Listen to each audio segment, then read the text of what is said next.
এখন আমরা যেটা করব সেটা হচ্ছে আমরা এটার থিমটা কাস্টমাইজেশন করব, কেমন? তাহলে লগ ইন করে আমাদের যে ডিফল্ট যে থিমটা আসছে, তাই না, এখানে ব্লু কালার আসছে, এখানে হোয়াইট কালার আসছে, বা আরও যে যেসব জিনিসগুলো আছে এগুলো আমরা একটু কাস্টমাইজেশন করব। তাহলে থিম কাস্টমাইজেশন করার জন্য দেখেন এখানে কাস্টমাইজ নামেই একটা কি আছে, মানে আমাদের এই যে ডেভেলপার টুলবার যেটা আছে সেখানে একটা অপশন আছে কাস্টমাইজ। তারপরে দেখেন এখানে অপশন আছে কি থিম রোলার। তাহলে আমরা এইখানে বিটা নামে আমাদের কারেন্ট থিমটা আছে, আমরা কাস্টমাইজেশন করব, কাস্টমাইজেশন করে আমরা নতুন নামে থিমটাকে সেভ করে রাখবো। তাহলে কি কি কাস্টমাইজেশন এখান থেকে পসিবল? আমরা কালার চেঞ্জ করতে পারবো, আমরা কোনো একটা কন্টেইনারের হাইট উইথ চেঞ্জ করতে পারবো, নেভিগেশন, এই যে এই পাশে নেভিগেশনটা কীরকম হবে সেটা আমরা চেঞ্জ করতে পারবো, রিজিয়ন লেভেলের জিনিসগুলো কীরকম হবে, তারপরে স্টেট লেভেলের অর্থাৎ আমাদের প্রাইমারি সাকসেস, তারপরে ওয়ার্নিং ডেঞ্জার, এই জিনিসগুলো আমাদের কীরকম হবে। তারপরে হচ্ছে আমাদের কালার প্যালেট, এখানে অনেকগুলো কালার প্যালেট আছে, আমরা এই সবগুলো কালার প্যালেট কাস্টমাইজেশন করতে পারবো। দেন হচ্ছে বাটনস, এই যে বাটনের আমরা কোন বাটনটা কীরকম দিলে সেটার কালার কী আসবে সেটা আমরা এখানে কাস্টমাইজ করতে পারবো। আর হচ্ছে ফর্মস, আমাদের ফর্মসের স্টাইলটা কীরকম হবে। ফর্মসের দেখেন ওই যে আমাদের আইটেমের যে বর্ডার রেডিয়াসটা, বর্ডার রেডিয়াসটা আমরা চাচ্ছি ধরেন একদম গোল করে ফেলবো দুই পাশে, তাহলে এখানে বর্ডার রেডিয়াস কি করে দিব, বাড়াই দিব। তাহলে আমরা এই কাস্টমাইজেশনগুলো করতে পারবো। তারপর আইটেমের ধরেন আমরা এটা হচ্ছে আমাদের ব্যাকগ্রাউন্ড কালার, এটা হচ্ছে কি ফরগ্রাউন্ড কালার, অর্থাৎ লেখার কালারটা হবে ব্ল্যাক আর ব্যাকগ্রাউন্ড কালারটা থাকবে কি হোয়াইট। তাহলে আমরা যদি এখান থেকেই চেঞ্জ করে দিই কাস্টমাইজ করে, তাহলে আমাদের সবগুলো ফর্মের ফরগ্রাউন্ড ব্যাকগ্রাউন্ড কালার কি হবে, চেঞ্জ থাকবে। তো আমরা আপাতত এই সবগুলাই কাস্টমাইজেশনে যাব না। তারপরে যে এখানে ইন্টারেক্টিভ রিপোর্টস আছে, লেআউট আছে, হ্যাঁ, এগুলো আমরা সবগুলো কাস্টমাইজেশন করবো না। আপনি চাইলে এখানে কাস্টম সিএসএসও দিতে পারবেন আপনার নিজের মতো করে। তাহলে আমরা এখন যে কাস্টমাইজেশনটা করবো এক নম্বরে, সেটা হচ্ছে আমরা এইখান থেকে এটার প্রাইমারি যেই কালারটা সেই কালারটা আমরা চেঞ্জ করে দেবো। এই ব্লু কালারটা রাখবো না, আমরা আর একটু ডিপ ব্লু কালার দেবো। ধরেন আমি এইরকম একটা ডিপ ব্লু কালার দিলাম। তাহলে এই যে এই কালারটা যখন একটু ডিপ করে দিচ্ছি, তাহলে আমরা এখানে এই যে সাদা কালারটা একটু স্পষ্ট বোঝা যাচ্ছে না? হ্যাঁ, ওকে। তাহলে একটা কাস্টমাইজেশন এটা করলাম। এইটার যখন এই কালারটা চেঞ্জ করে দিছি, খেয়াল করে এটা হচ্ছে তার প্রাইমারি অ্যাক্সেল, এটা যখন চেঞ্জ করে দিছি এর সাথে অন্যান্য কালারগুলো অটোমেটিক কি হয়ে গেছে, চেঞ্জ হয়ে গেছে। কোথাও যদি চেঞ্জ না হয় সেখানে আমরা এই কালার কোডটা বসাই দিব।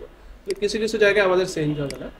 তারপরে ধরেন এটা আমাদের কন্টেইনার্স, এটা হচ্ছে আমাদের হেডার, হেডারের কালার এই যে এই কালারটা, তাহলে এই কালারটা অলরেডি এটা আছে।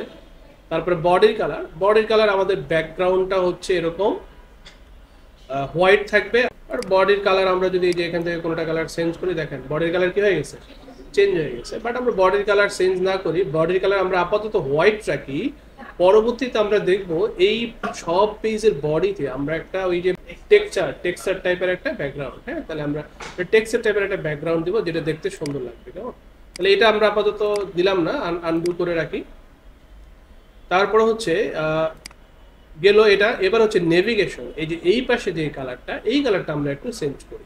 তাহলে নেভিগেশনের বডির ব্যাকগ্রাউন্ড কালার কি এরকম ব্ল্যাক থেকে এবার আর একটু কি করে দিবে, এটা হালকা একটু ডার্ক করে দেবে, তাহলে এই যে সিমিলার কালার থাকবে, কেমন? তারপরে এটা হচ্ছে সিলেক্টেড স্টেট, এই যে এখন যেটা সিলেক্টেড আছে এটার ব্যাকগ্রাউন্ড কালার কিরকম, ব্ল্যাক। তাহলে এটাকেও আমরা কালারটা একটু মডিফাই করে দিই, সিলেক্টেড স্টেট এরকম থাকবে, বা এই সিলেক্টেড স্টেটকে আমরা আর একটু হালকা লাইট করে দিতে পারি, কেমন?